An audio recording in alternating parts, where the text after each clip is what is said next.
Tonight, President Donald Trump is directing ICE to expand deportations in Democratic-run cities. Also tonight, President Trump is doubling down on deportations for undocumented immigrants across the country, ordering ICE to expand their effort. In 2025, the landscape of immigration enforcement in the United States is rapidly shifting, and nowhere is that more visible than in key states that have taken bold, controversial steps to send immigrants, many of them undocumented, back to their countries of origin. These efforts reflect a broader national reckoning over border control, state sovereignty, and the role of federal policy. While immigration remains a deeply complex and emotional issue, what's unfolding across states like Texas, Florida, Arizona, Iowa, and Tennessee is rewriting the rules, not just in terms of legal precedent, but also in how communities define belonging, security, and the American promise. Before we start, smash the like and subscribe buttons for more updates. Texas, long considered the epicenter of immigration politics, has escalated its crackdown in ways that are rattling both sides of the political aisle. In early 2025, Texas Governor Greg Abbott expanded the state's Operation Lone Star Initiative, a state-funded border security program that now includes a controversial provision: the power to arrest, detain, and even deport undocumented migrants using state authority. Although the federal government traditionally holds jurisdiction over immigration enforcement, Texas lawmakers passed SB 427, legislation that essentially deputizes local and state law enforcement to act in roles typically reserved for federal immigration and customs enforcement ICE agents. Backed by substantial funding and the National Guard, the law allows Texas officers to pull over vehicles, enter private properties, and investigate individuals suspected of being in the country illegally, all without the usual federal oversight. This has created a climate of fear in border towns and cities with significant immigrant populations. Families have stopped attending school functions or seeking medical care, terrified of being separated or deported. Legal challenges to the Texas law are mounting, with civil rights groups arguing that the measure violates constitutional protections and encourages racial profiling. But the political will behind the policy remains firm, particularly among voters who see it as a necessary response to what they describe as a federal failure to control the border. In the Rio Grande Valley, busloads of deportees have become a regular sight. What's happening in Texas is more than enforcement. It's a symbolic assertion of state power that is reverberating across the country. Florida has followed suit in a similarly aggressive manner, though Governor Ron DeSantis has chosen a different path to the same goal. In March 2025, Florida reactivated and greatly expanded its migrant relocation program, which gained national attention back in 2022 when the state flew migrants from Texas to Martha's Vineyard. Now, under HB 1611, Florida's Department of Emergency Management has contracted with multiple private aviation companies to detain undocumented immigrants, often picked up during routine traffic stops or employer raids, and send them not only to northern states, but increasingly back to their countries of origin. The flights are framed as voluntary, but immigration advocates claim many migrants are pressured or misled about their options. What makes Florida's approach especially controversial is its targeting of migrants far from the border. The program operates in the interior of the state, in cities like Orlando, Tampa, and Miami, where many immigrants have lived for years, built families, and integrated into the workforce. The new law even mandates that hospitals check immigration status before administering non-emergency care, and employers must use E-Verify for all hires. This fusion of social services, law enforcement, and deportation machinery has created what critics call an internal border, a constant surveillance system that blurs the line between civil society and the state. In communities with large Haitian, Venezuelan, and Central American populations, people now live with the daily risk of abrupt removal, despite being longtime contributors to Florida's economy and culture. Arizona, often a bellwether for restrictive immigration laws, is once again at the forefront of state-led deportation efforts. After years of legal battles over its infamous SB 1070 law from 2010, Arizona has returned to similarly hardline tactics under Governor Kimberly Yee. In 2025, the state passed a revived version of Show Me Your Papers legislation that allows law enforcement to question anyone about their immigration status during any lawful encounter. The new law, SB 2203, specifically empowers local police to hold individuals suspected of being undocumented for up to 48 hours without formal charges, while their status is verified with ICE. The law's supporters argue that Arizona is merely protecting its residents from what they view as unchecked illegal immigration and its supposed economic and social costs. But the human toll has been severe. In cities like Phoenix and Tucson, traffic stops for broken taillights have turned into life-altering events for thousands of families. Shelters are overwhelmed, as people are detained and then released in legal limbo or deported with little time to prepare. The legal framework in Arizona has created a two-tiered justice system, one for citizens and one for those who lack documentation. Local police departments have become de facto immigration agents, a development that's straining public trust, especially in Latino and Native American communities that feel directly targeted by the enforcement push. Iowa might seem like an unlikely player in this saga, but the state has emerged as a surprising leader in what supporters call reverse migration policy. In a move that shocked immigrant rights organizations, Iowa's legislature passed the Removal Assistance Act in early 2025, which uses state funds to incentivize undocumented immigrants to leave voluntarily.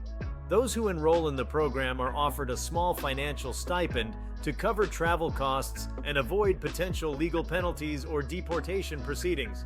Governor Kim Reynolds has described the initiative as a humane enforcement alternative, but critics argue it preys on fear and coerces vulnerable populations into leaving rather than face an increasingly hostile environment.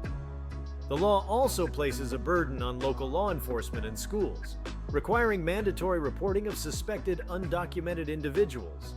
Public institutions are now legally obligated to share data with state agencies for status verification, which has led to sharp declines in public school attendance among immigrant families and a drop in hospital visits. This self-deportation strategy may appear softer than forced removals, but it has destabilized communities, especially in rural areas where immigrants play a critical role in agriculture and meatpacking industries. The economic fallout is beginning to show as labor shortages deepen and community cohesion frays under the weight of surveillance and suspicion. Tennessee has taken a distinctly punitive route, crafting some of the harshest penalties for undocumented immigrants found within its borders. In 2025, the Tennessee General Assembly passed a trio of laws under the banner of the State Sovereignty and Security Package, which includes mandatory jail time for re-entry after deportation, criminal charges for landlords who rent to undocumented tenants, and felony penalties for anyone providing transportation to someone found to be undocumented. Governor Bill Lee's administration has touted the package as a deterrent, claiming it will reduce crime and ensure jobs for native-born Tennesseans. The real-world consequences have been devastating. Community leaders in Nashville and Memphis report a dramatic increase in evictions, family separations, and community distrust. Housing insecurity is on the rise, as landlords preemptively evict tenants for fear of legal repercussions. Faith-based organizations that once offered sanctuary and aid have scaled back efforts, citing legal risks. The new legal framework has sown confusion and fear, discouraging even legal immigrants from engaging with public services or participating in civic life. Tennessee's policies are not just about enforcement. They aim to make life so untenable for undocumented immigrants that leaving becomes the only viable option.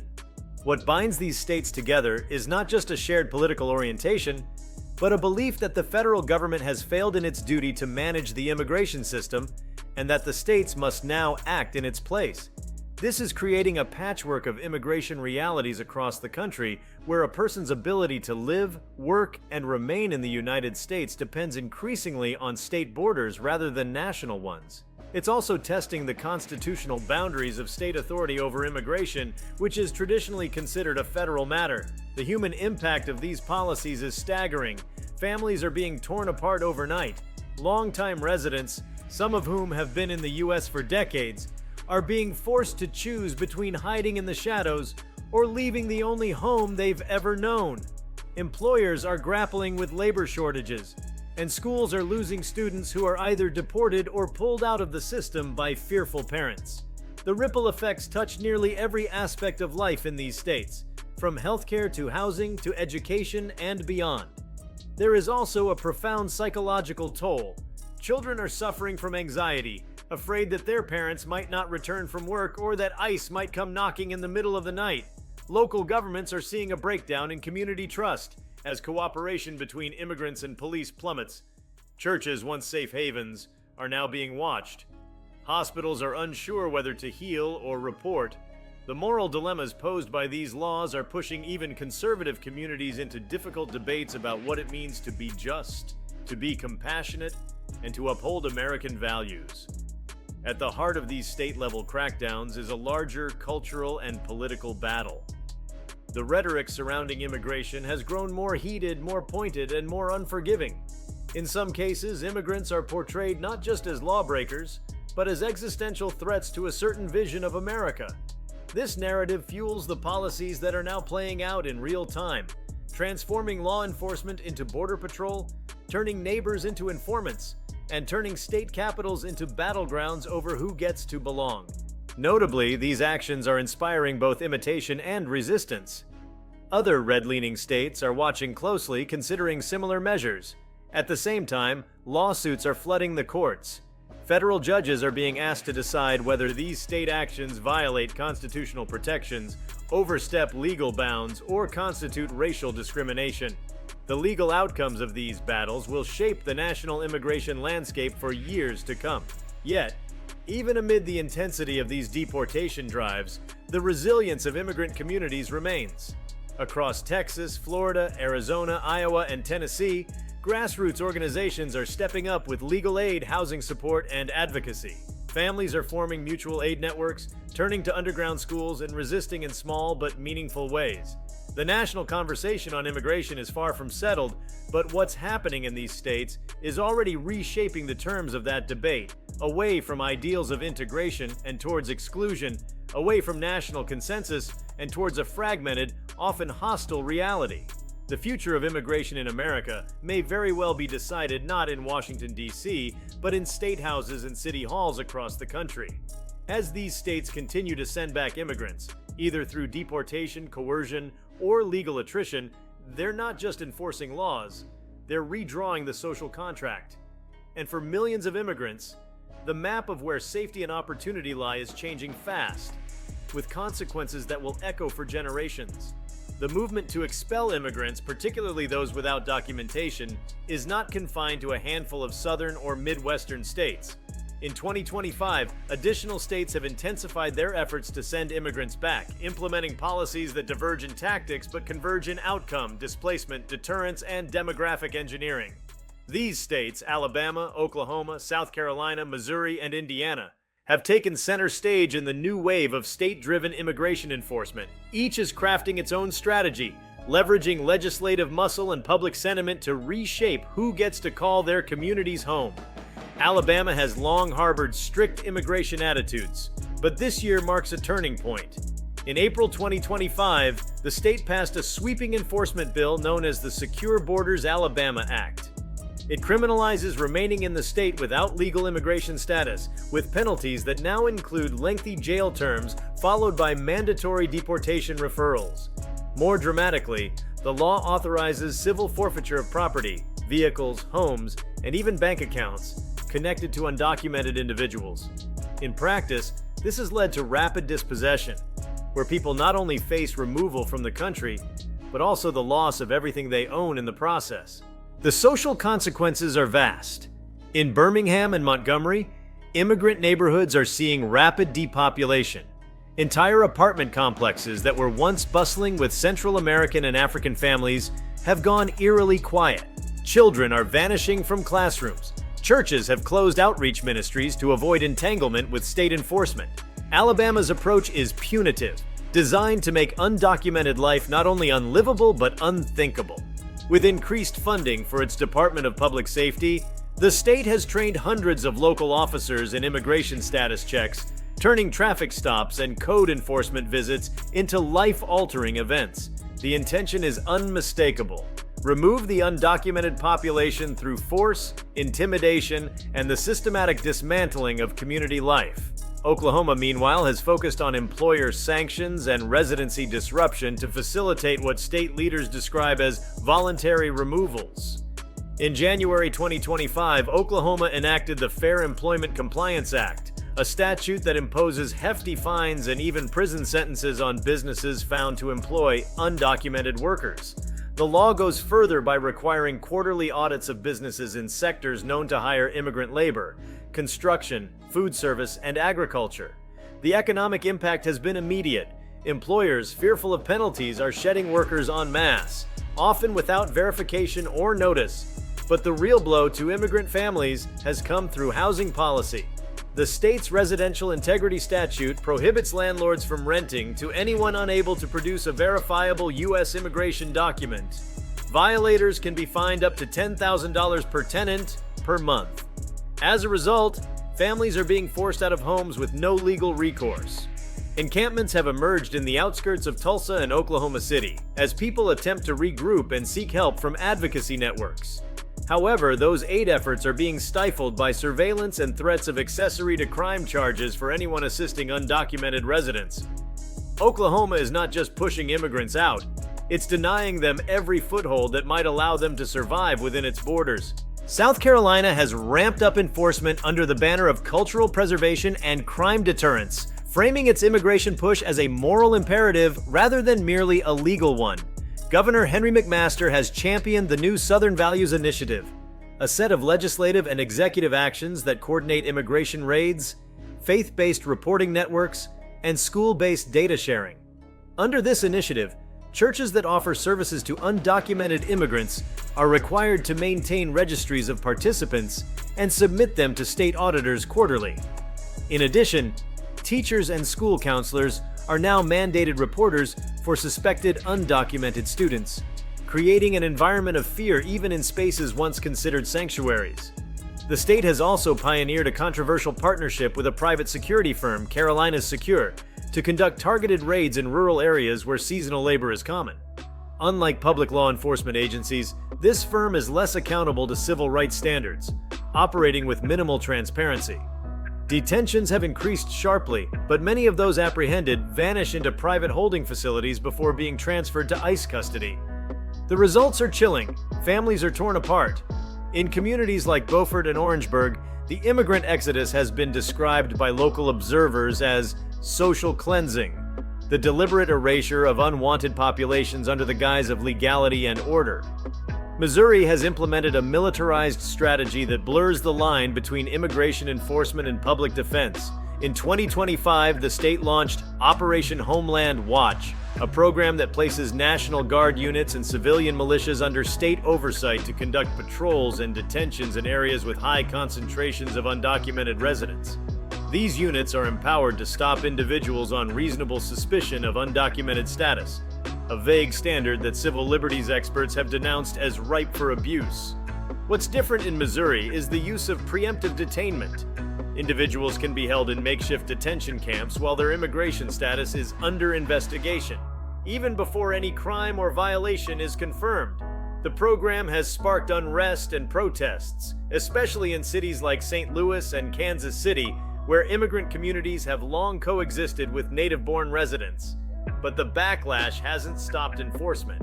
Instead, Missouri's legislature passed an anti-protest statute that specifically targets gatherings opposing immigration enforcement. Protesters can now be arrested under public nuisance laws if they are found obstructing or interfering with immigration operations. This dual assault on immigrants and those who support them has created a suffocating environment in which fear and silence dominate public discourse. As families flee, they leave behind hollowed-out neighborhoods and broken trust that will take years, if not decades, to restore. Indiana's role in the wave of deportation-focused states is unique in that it's being driven by a data-based approach to expulsion. In 2025, Indiana launched its Homeland Integrity Database, a centralized platform that collects and cross-references state-level data on housing, employment, education, medical care, and social services to identify undocumented individuals. This predictive enforcement strategy, developed in partnership with a controversial tech contractor, allows the state to map immigrant activity in real time and dispatch enforcement agents with surgical precision. Using algorithms and AI modeling, the system can flag clusters of undocumented presence and schedule enforcement visits accordingly. Critics have likened it to a digital dragnet that removes due process from immigration enforcement. Once flagged, individuals receive a state-issued notice requiring them to report to an immigration processing center within 72 hours or face arrest and removal. Legal aid groups have called it a dystopian system that removes any presumption of innocence. The result is a cascade of panic. People are quitting jobs, avoiding schools, and disappearing off the grid in hopes of evading notice. What sets Indiana apart is the cold efficiency of its methods. There are no raids, no dramatic confrontations. Instead, deportations unfold quietly but relentlessly, hidden behind algorithms and case numbers. And for the thousands caught in its net, there is little hope of appeal or delay. Across these states, Alabama, Oklahoma, South Carolina, Missouri, and Indiana, the message is unmistakable. Undocumented immigrants are no longer merely at risk of deportation. They are being actively and systematically removed through a variety of legislative, technological, and militarized tools. These states are not merely enforcing immigration law, they are attempting to reshape their demographics and redefine the very nature of community membership. The consequences ripple outward. Schools are losing students and federal funding. Businesses, particularly those dependent on immigrant labor, are experiencing shortages and rising costs. Hospitals are struggling to meet demand with shrinking immigrant patient loads, leading to budget shortfalls. In the long term, these policies may do as much harm to the states implementing them as they do to the individuals being forced out. Economic stagnation, depopulation, and eroded public trust could haunt these regions long after the last deportation order is carried out. But perhaps the most haunting consequence is the psychological scar being etched into the nation's conscience. Children who once felt safe are now waking up in fear. Workers who built lives and paid taxes are being driven out with no acknowledgement. Families are vanishing not only from census rolls but from memory. In pushing out the undocumented, these states are also pushing out compassion, complexity, and the spirit of inclusion that once defined the best of the American experiment. Whether these efforts will endure or be reversed by future administrations remains to be seen. But as of 2025, the reality is undeniable. In a growing number of U.S. states, immigrants are being sent back with greater force, greater precision, and a new kind of political zeal. One that signals a transformation in how America polices its borders, not just at the edge of the country, but deep within its heart. If you liked this video, please give it a like and subscribe to our channel. Also, leave your comments below and tell us, what are your thoughts on states sending immigrants back in 2025? We want to hear from you. Thank you for watching and see you next time.